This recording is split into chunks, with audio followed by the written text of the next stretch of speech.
It all starts with a single question asked to an anonymous caller. What do you think happens when we die? And from there, the conversation goes in completely unexpected directions. Some speak with certainty, others with doubt. Some are still trying to make sense of it all. I'm Zach Ansell, and this is When We Die Talks, a podcast about death, meaning, and how that shapes the way we live.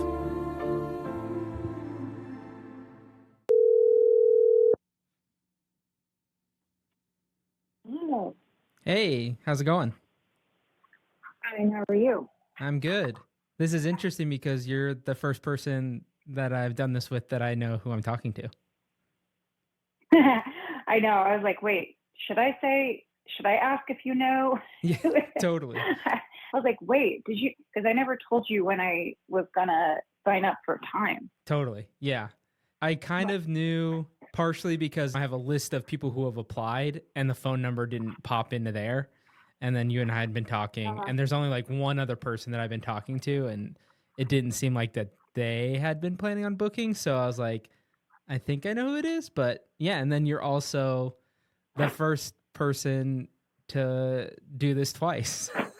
So yeah, thank you it's all for. good. Go ahead.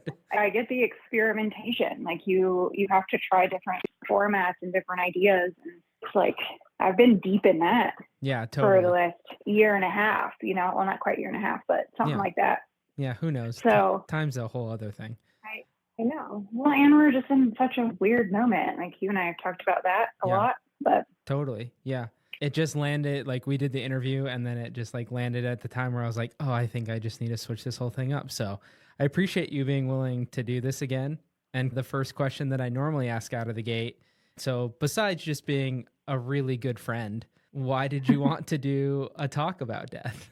I feel like one of the things, so specifically with how I feel right now in my life, I'm turning 42 this year, and I actually haven't experienced a lot of death in my life. I Yeah. haven't had to grieve a lot.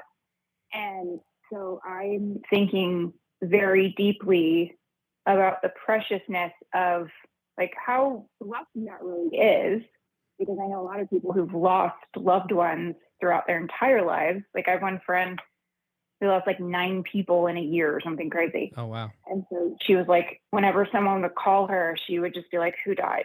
Because it just kept, there were Oh, always people dying. And there were like freak accidents that were happening. And so there are certain people who are just deep in grief and have experienced so much of it, but I haven't. And going into my fourth decade, I'm like, this is probably going to be the year when I experience more of it. yeah. I mean, I've had a lot of grandparents pass away, but I wasn't necessarily like super close to all of them. But my mom's dad and stepmom are still alive. My granddad is 93 and my grandmom is 86 or 87.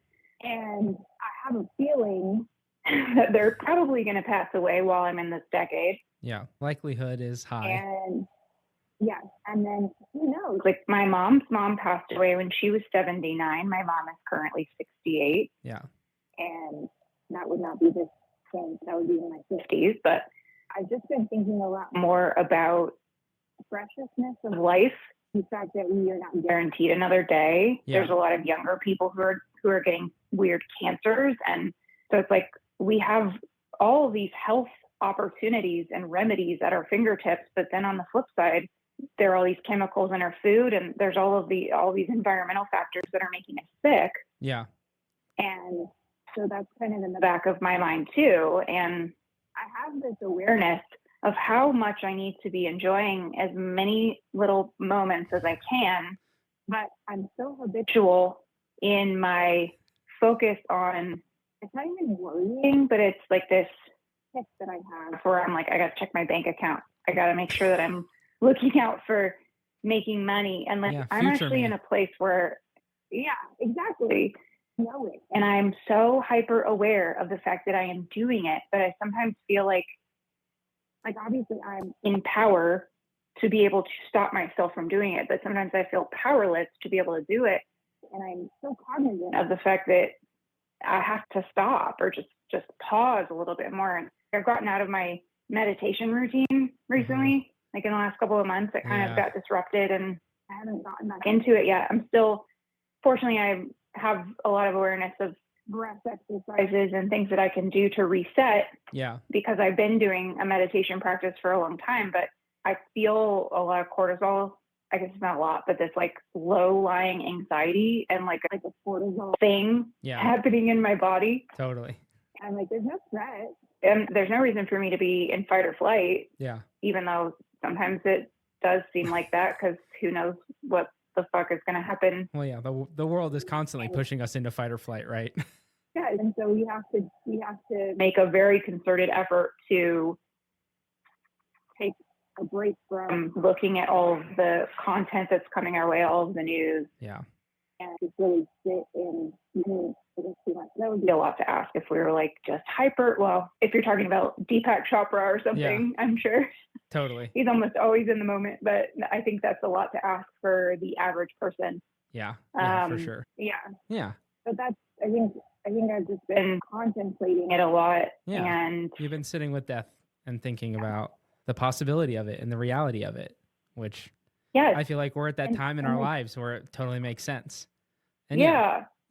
And so I'm going to kind of bring us back a little bit and do just a couple questions to kind of like break the ice, even though obviously we know each other, but you've got to break the ice for the audience, I guess. But then also just to like, I don't know, reset, but we've already kind of gotten into some of it.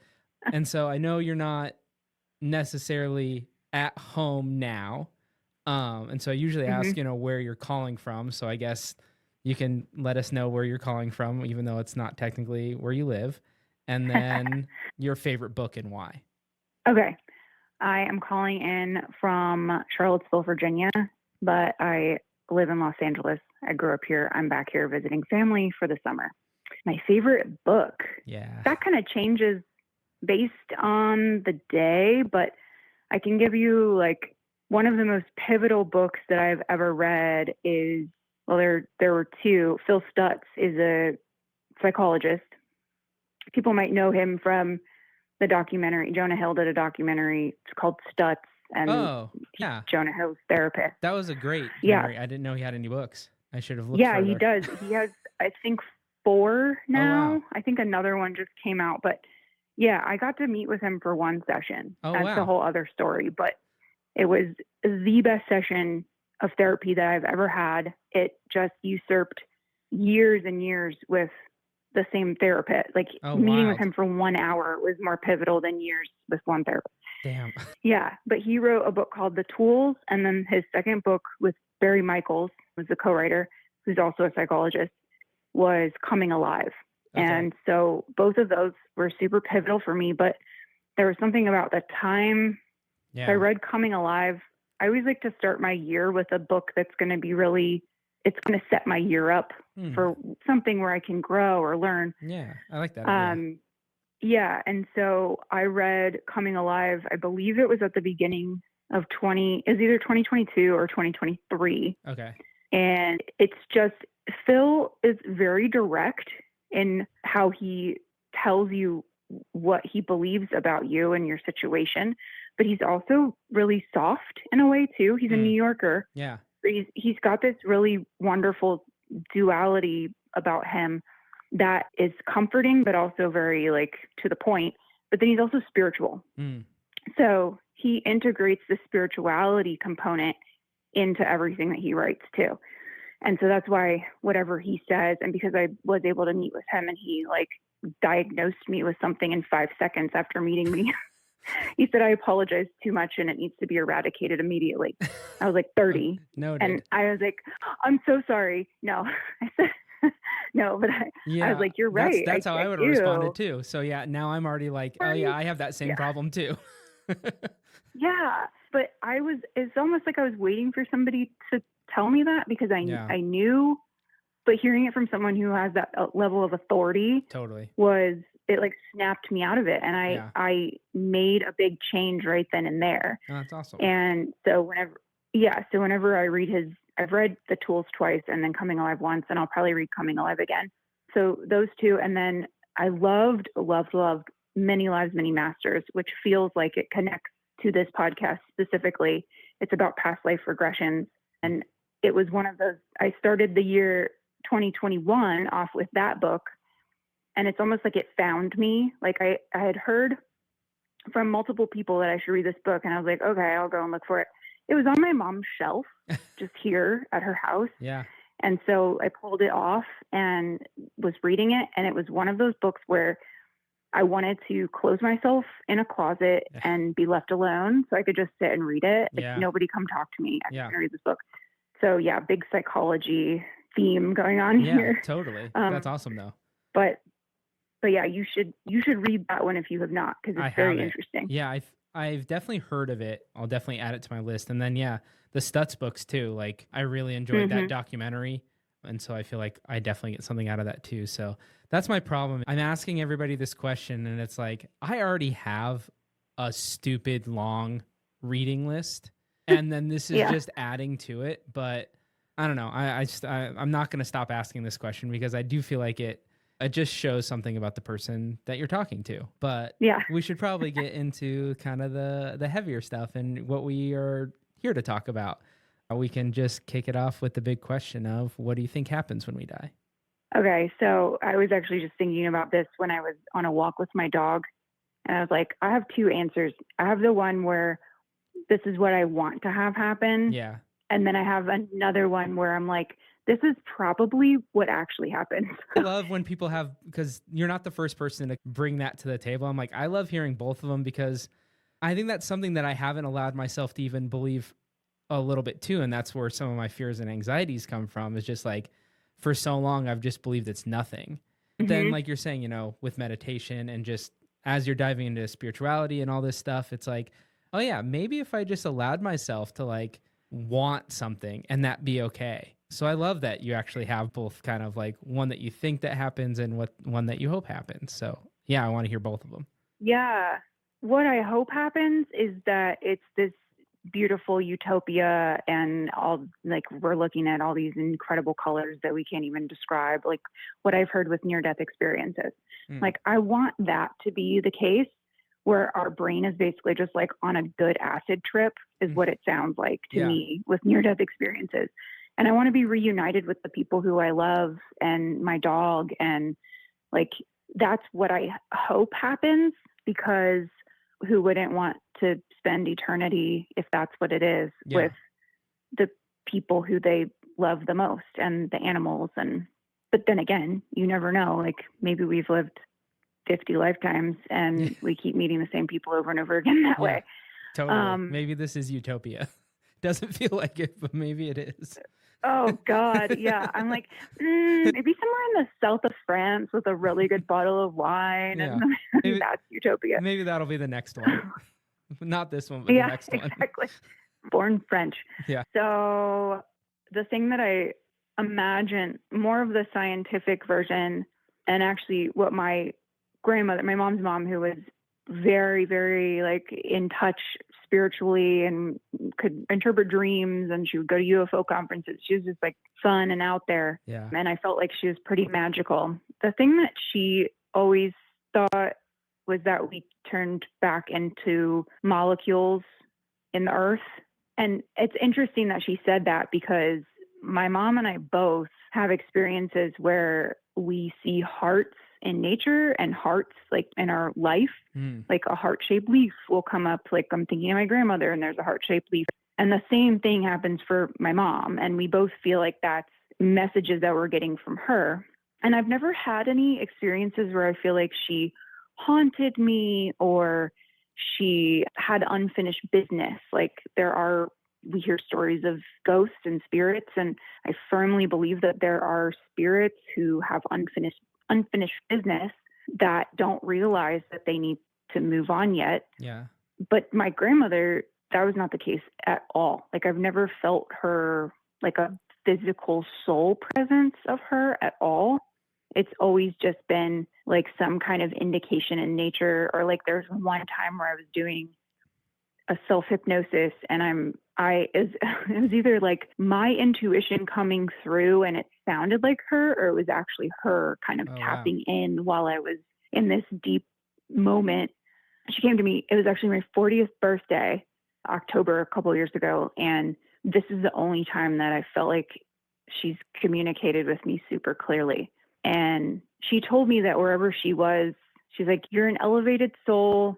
I was doing a meditation or a self-hypnosis on fear and being afraid. Like, what am I afraid of? And one of the things, obviously, is like, what happens when we die? Yeah. And classic she question. was like, yeah, exactly. Or I'm not as afraid of dying myself, but it's about the loss and being left behind. And yeah, like I think about the fact that my dog is not going to be here for my whole life, and that like shreds me to pieces. It's the worst. But I know. Damn I'm dogs. like, I should, I know, what the hell? Their only flaw is that they don't live long enough. Yeah. But she was like, don't be fearful of anything related to death. You are an elevated soul. I'm somewhere that's golden. It's golden here. God told me that but God was a they when she came to me. Yeah. So, no, not male or female, just an entity. And so I obviously was like crying when I was getting that message in. I wrote it in my journal at the time, which I wish I had here because I'd read it, but I don't, unfortunately. When you're back in LA, we'll figure out a way. I'll read it at that point. But then again, I'm like, okay, I just said something about turning into molecules. And I'm like, she's telling me that wherever she is golden and beautiful. And I'm like, that sounds like traditional heaven to me. So yeah. I don't know, but I do. The only thing I know is that this is not the end.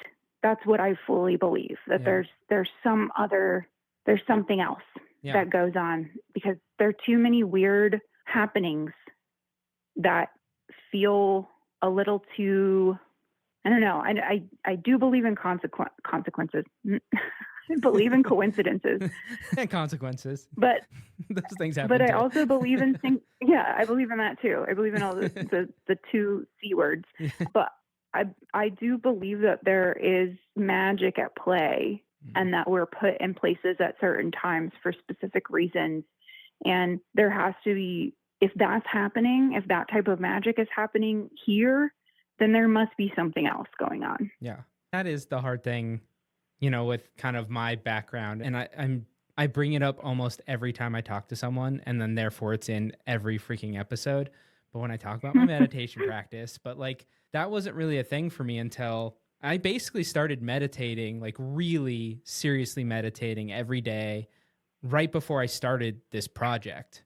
And so it's kind of like coincided. So leading up to that was, all this kind of fear. And it was this background of a very, and I'm stealing this from something, and I can't remember where I heard it from, but like a materialistic science standpoint where it's things are proven with like facts and figures and all this stuff. And if we can't see it or measure it or whatever, then it's not science. It's not real. It's, I don't know why I want to say hogwash, but that feels like a very old thing of me to say. But, as I guess I would say gotten more spiritual, that's a very weird word for me to use because I didn't grow up religious or anything like that. It is hard to like not see that there's stuff that is just not explainable by science. And one of the big ones that I think is the easiest one to point to is nobody can tell me really what consciousness is. And that's, again, another thing I bring up every time in this podcast because I think it runs in tandem with this idea of what happens when we die. And so it is hard to imagine that we know everything about how everything works, and that's that. There does feel like there's some magic. And so I think I'm slowly coming around to being more comfortable about the idea of, like you're saying, that it's, that there's something else. You don't know what it is. But yeah, I wrote so much down while you were talking, and I feel like there's so many ways that I could go that might even be similar to what I've asked other people before. And so I'm going to go a completely different direction and go off of, your idea of utopia at the beginning. And this makes me think of, did you ever see the show The Good Place? No, but I'm familiar. Okay. Yeah. So, and it's not necessarily important that you have or haven't seen it, but the idea of eternity is that, and I don't necessarily think scary is the right word, but is eternity also daunting? Is that something that you think about? Like, yes, perfect, simple answer. In Western society, we are so deeply driven by keeping track of time. So everything is based off of a clock and a calendar. And there are societies where they don't use clocks, which I think would actually drive me a little crazy. But I have thought about eternity and the size of the universe a lot. And one time, whenever I've gotten like really stoned, sometimes like I'll be outside and I'll look up at the sky and then I'll just like get lost in this idea of thinking about the concept of no time. Yeah. Like where there's no end. Like there's literally no end. I was looking at a photo of what are the pillars of something. They're out like way, in the way, galaxy. way Yeah. out. Wild. Yes. The pillars of not infinity, but somebody's going to be listening to this. I'm like, pillars of blah, blah, blah. I'll put it in the show notes because one of us will remember it or we'll Google search right after, but I know exactly what you're talking about. Yeah, but I was looking at photos that NASA took from the satellites, and one of them is of those pillars. And I read that there's something crazy like millions of light years long, like that photo. Yeah. And I'm just like, okay, it takes us how long in a plane to get from, like, it's a miracle that airplanes exist and we can get from LA to New York in 6 hours, right? Yeah. But it would take us like 100 million years or something to get from one side of that thing to the other. Crazy. Yeah. I can't compute that. So yes, to expand on my yes, it blows my mind and it freaks me out and I can't think about it for too long because it's just the way that I'm wired is I have X amount of years here on Earth. I have this amount of time in each day. And it's programmed into us, right? It's time is, and of course time is the human construct. We have made it because, I mean, there's the weird stuff. I love that we're talking about space. This isn't something normally that gets brought in, but like, it's like the thing, even if it's not even space, but it's like, and I'm going to get this horribly wrong. And again, someone will be listening and be like, you idiot. If there's like two twin brothers or sisters or whatever, it doesn't matter. There's these two twins. And if one stays on like the surface of the earth, and then it doesn't even have to be up in space, but even if it just, the other twin goes like 40,000 feet above, and I don't necessarily know how long they'd have to fly, and they come back and they like look at their watches and they were synchronized before, like they'd be different. Time doesn't work the same. It's a great construct on Earth because everyone that we know in existence, and that's a big statement, but everyone that we know of is on Earth. And so, time works really well. But when you start going to other places, like, and going into space, and it's like the whole interstellar thing, essentially, right? It's like if you went out and then came back, like you would have aged such and such days or years or whatever, or decades, and your family would have been dead for 1,000 years or something. And so it's just stuff like that that is mind-boggling. And I do think that is, or at least I hit up against in this topic around death, when you start talking about stuff like infinity, or if you start talking about, because another one that comes up a lot is like connected consciousness. Well, and I guess the other one that came up too is, with my idea of like nothing happens, and it was in an Alan Watts book, like those three things are actually almost impossible for us to understand, like fully. Like we don't understand what it'd be like to be a we, to be a collected consciousness. Like that doesn't compute because our experiences are just us. Same thing with infinity. Like, oh yeah, it's a big number. No, it's infinite. It's not just a big number. It's not even a number. It's just massive. It's beyond that. And same thing with nothing. We can't, computing nothing isn't like I had an apple and then I threw it away and now there's no apple. No, that's not nothing. It's such a different thing. So eternity is a thing that I would say, and I'm kind of in alignment with you, kind of freaks me out. Or maybe not kind of, it really freaks me out. Because I don't know if I'd get sick of my family after a bajillion years. Or whatever time they're using in your utopia. There's no end. Yeah. There's literally no end. I don't know how to wrap my head around that. Yeah. I really don't. And we're probably not supposed to, right? At least maybe on this plane, in this existence, but maybe on the next one when we're in what did you say, the south of France? Yeah. Yeah, perfect. Then we'll understand infinity. In the fourth dimension or something. I don't know. Yeah. And I think that's the fun of this and talking about this stuff is it's like And to some extent, this, when you start getting into this like really, really theoretical type of stuff, I do think there is a point where I tap out, where I'm just like, yeah, my brain hurts, or I can't compute. But that's just another one of these things that just, it makes for such a fun conversation. I was gonna say, but then you do have to go watch like some crappy reality TV afterwards because you're like, Totally. it's way existential. I have to Yeah. go and do something that feels real basic. Yeah, exactly. Yeah, which is, yeah, that'll probably be what the rest of the day's about. But yeah, so Yeah. maybe since You've we've earned it. Yeah, you have too.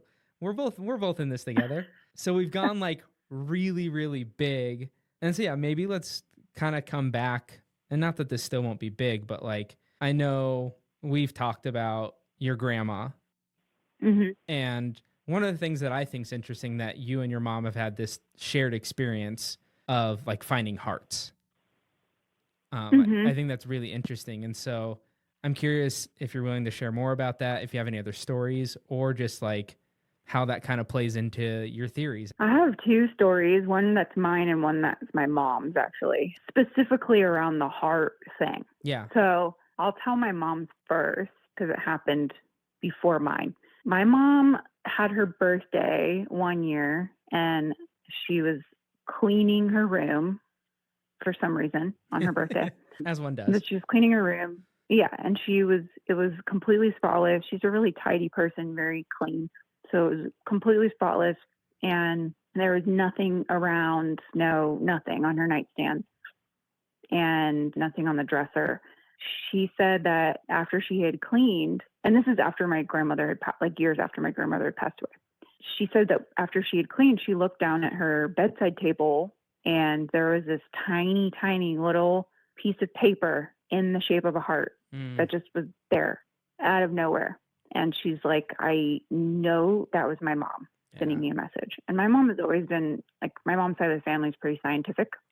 And after my grandma passed away in 2012, my mom definitely started to become a bit more explorative and more spiritual, which has been really nice because I've always been pretty spiritual. So it's been nice to be able to have those conversations and kind of think bigger. Yeah.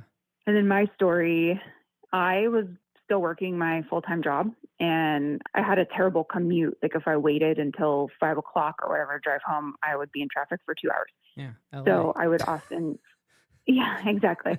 I would often find a restaurant in Santa Monica because I was going back to the east side. My office is in Santa Monica. I'd find a restaurant and go and get some dinner and kind of hang out and take up some time before going back. So I would have a shorter commute. So there's a sushi restaurant I would go to sometimes. And I went one night, and this was probably it was like a couple of years ago. I went in, and there was one other woman who was walking in after me, and we both were by ourselves. And so I made a joke to the woman, and I said, "Oh, you want to get a table to get?" Like just joking. We ended up sitting separately, but I think she was like, she thought that was funny. And anyway, we're sitting there separately eating, I'm reading or whatever, and she's doing her thing, and then she leaves before I do. And I go to pay, and the person was like, "Oh, that woman paid for your dinner." Oh, that's nice. And I know, it was really sweet. So then I was like, well, I'm going to pay it forward, of course. She paid for my meal, and then I walk outside, and I look down at the sidewalk, and I see this very, very distinctive leaf in the shape of a heart that's just sitting there on the sidewalk. And I was like, okay, this is really sweet. This is a little wink that I got from my grandmother, somebody doing something sweet, because that's something she would have done. So that felt very, very magical to me. Yeah. Yeah, it sounds like it. And so I'm curious about just your kind of overall feelings around like the idea that that there's something else. That there's got to be something else. Did that kind of start with the passing of your grandma and then seeing these signs, or is this just kind of something that you felt for a long time? I think I've always felt like there's got to be more than just this lifetime, because I do feel like the thing that I love about this podcast and this conversation is that nobody knows. Yeah. there's no right or wrong. And of course there's people that will say, no, you're wrong. We do have those people in the world, but by and large it's like, Nobody knows. Nobody knows. Right. And you can say that until you're blue in the face. But again, there's no definitive information. Yeah. Unless you watch Contact, the last 15 minutes of Contact, and then Jodie Foster will tell us what happens. But not to spoil it, but it came out in the 90s. So if you haven't seen it yet, it's your own fault. Anyway. But no, I think it's been like that for the majority of my life. Okay. Never once have I been lean towards being agnostic or anything. I mean, I'm not to bring a religious component in it, but I guess agnostic is mostly just that you don't believe. Yeah. It's kind of what your stance has been, right? You're just I'm not. Yeah. I mean, I think probably there's probably a decent amount of my life where if you were really going to define it, it'd probably have been atheist, but I mean, that was when I was young. I was young and I was an idiot. I would probably say, I probably lean agnostic, or I do kind of the whole collective consciousness. I think is really interesting because that plays What is that exactly? I'm going to probably butcher this to hell. I think we just go back to the source, that there's this kind of source that connects everything. I've heard people talk about it as a web, but I think it's just kind of going back to a source that kind of connects, that is just this greater consciousness that holds everything together. And that's something that I'm becoming interested in. And so there's kind of this other wave that I'm learning at least more about. I don't necessarily know if it's a new wave, but it seems like it's gaining more popularity, is this consciousness is foundational. It is the base of the pyramid. Consciousness is what comes first. And so we're all kind of existing from consciousness. And that's something that's really interesting to me and plays into my meditation practice. I did a psilocybin kind of therapy thing recently. I love that. Oh yeah. Yeah. It was very, very interesting. Very, very cool. I will definitely do it again. I think I'm still this is actually the first time I've ever mentioned it on the podcast. And I think I'm still kind of trying to wrap my head around some stuff, but there was definitely Go ahead. Did you do a hero's dose? How much did you do? I did not do a hero's dose. I did I think it was me trying to still kind of be in control a little bit. And so it's I did a dose and I can't even remember how much it was. And then an hour in, she was like, okay, you want to do your boost? And I was like, nope, we are good here. I thought I was kind of coming out of it and then it kind of spiked up again. And there is definitely a point where it's I felt I was, whether it was memories or experiences or whatever, but I felt I was seeing these things that were not from my life. Mm-hmm. And not that I could be oh yeah, I remember this guy and he was doing this or that. But I remember having a couple of these experiences of, and I can't remember if it was trauma or whatever, but just this is not from my life. And I mean, people can decipher that as they will. But I'm still definitely trying to kind of figure out that experience. But I do think that kind of leads into consciousness and connectedness and being part of kind of this bigger thing, which kind of getting back to your initial question, I don't know what that's defined as. Is that agnostic? Is that Buddhist? Is that, I don't. And so I'm in this weird place where I'm I don't exactly know where I land or what to call myself, but I'm just figuring it out, I guess. I don't know that you have to define yourself as anything. Totally. I feel like we're so quick to want to come up with categorize ourselves or come up with an identity. Totally. And it's the societal programming that we have. Yeah. And I think, in some of our other conversations, we realize that we define ourselves so much by our work. Yeah. And that's kind of it's a bleed over from that, I think. But if you do identify with something at some point, then by all means, you should own it. Yeah, totally. It's nice to have that framework sometimes, but it's we don't necessarily need to make the framework if it doesn't exist or whatever, or force ourselves into a framework that's it's kind of like this. But I remember kind of going back to the Stutz stuff that you were talking about at the beginning. I remember the first time I went to a therapist and I was I have depression. I've had depression, for a while. It might not have been in the first session, but within the first 2 or 3 weeks, she was yeah, you don't have depression, you have anxiety. And I was oh. Yeah. I mean, when you're talking about like a diagnosis of something, Yeah. I think that, yes, it's really important to have the correct diagnosis Yeah. and be able to label it. But Yeah. that's only a part of who it's not even who you are. It's just a makeup of something thing that you that deal exists with, right? in you. Yeah. Yeah. But that's not your identity. Totally. Like I'm Zach and I'm anxious. I am an anxious person.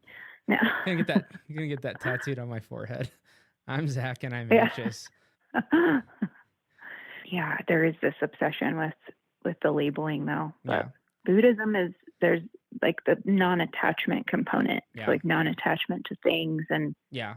I think that's an interesting one to explore. They're all interconnected though. All of the Totally. religions. Yeah, I mean, there's one of the guys that I had on the podcast early on, Don, and I've been bringing him up a lot. I've just been thinking about him a lot. He got diagnosed with ALS, and so I did this interview with him, and then I'd go back and see him probably like once every month or two. He introduced me to a book.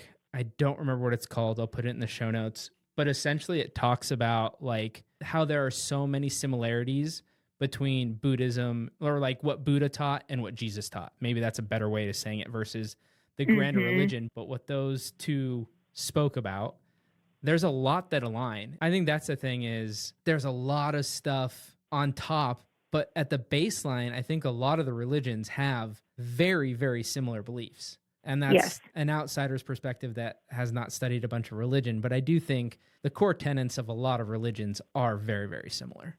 Yes, which is why it's a little mind-blowing that there are wars over things that are so similar. Totally. But that's a whole other discussion. Yeah, that's our, I think we're at like 3 or 4 other podcast episodes now, and there are probably other podcasts too. But oh yes, I'm sure there are. We have so much to talk about, but I'm so glad that we did this again. I will say this conversation was, I would say, quite a bit different, it seems, than the last time we talked. We definitely got some elements. I think we talked more about your grandma last time, but I love that we were able to kind of dive into these kind of like big kind of ideas, because that's another reason why I love having this conversation, is there's these big words that we talked about: infinity, nothing. I don't know. There was another one and I can't remember now, but all these big ideas. The universe. Yeah. Time, I guess, even too, like it's fun getting to talk about those. So I'm so glad that you were willing to do this again. Of course, it was a very fun and enjoyable conversation with you again. It always is when we get to talk. And this was also an interesting experiment to see how an anonymous call would work with someone that I know. And I think it went really well. Yeah. Now, you know who I am, but no one else does. Yeah. Yeah. You'll never know. Yeah. And of course you can share it or whatever, but just trying to give the space to people to share anything that they want and not have to feel like anything's going to come back on them. I like that, because it's interesting. It shouldn't be a touchy topic, because everybody is going to die at some point. Yeah. It's one thing that we all have in common. Yep. But except for that one guy who's like aging in, what's his name? The billionaire guy. Johnson, something like that. Yeah. Yeah, I can't remember his name. Yeah, he's probably gonna live thousands of years. But everybody else, though, everyone but him Everyone else is eventually going to meet their demise, or it's going to be quick. Yeah. I don't know. Yeah, we won't go into how it's going to happen, but why not have more conversations about it? Yeah. So I'm glad that this is what you felt pulled to do, and I'm happy that I got to have multiple conversations with you about it. Me too. Well, yeah, thank you so much. And we'll stay in touch, I'm sure. Yes. And absolutely. Enjoy the rest of your time out there. And hope you have a good rest of your day. Thanks. You too. All right. Bye. Bye.